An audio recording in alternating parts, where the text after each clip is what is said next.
Bonjour à tous. Il est courant de considérer les autres comme étant inférieurs à nous. Et là, tout de suite, vous m'arrêtez, vous me dites non, non, moi je n'agis pas comme ça. Pourtant, chaque fois que je vais juger quelqu'un sur son action, sur sa pensée, sur ce qu'il a dit ou peu importe, eh bien je m'estime quelque part supérieur à lui puisque je suis capable de discerner en lui la chose qui ne va pas.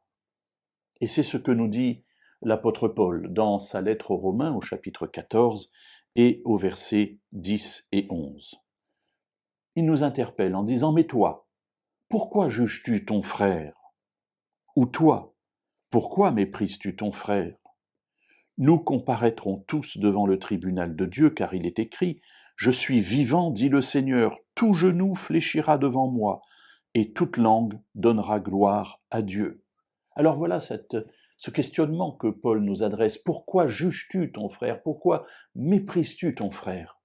En quelque sorte, pourquoi t'estimes-tu supérieur à lui, puisque tu es capable de définir pour lui ce qui est bien ou non ?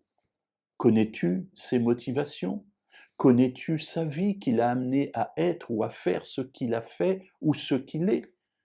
Non, tu ne connais pas.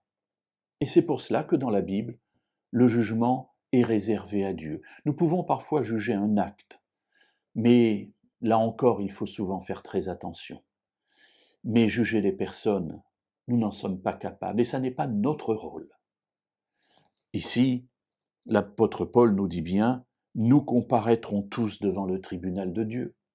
Ce qui veut dire que moi, qui juge parfois mon frère ou ma sœur, eh bien, je serai un jour moi-même jugé.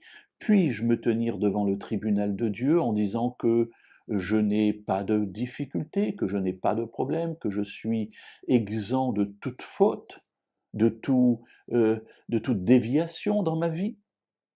Alors, mes amis, soyons humbles, soyons compréhensifs, soyons patients avec ceux qui pêchent. Oui, ils peuvent pécher.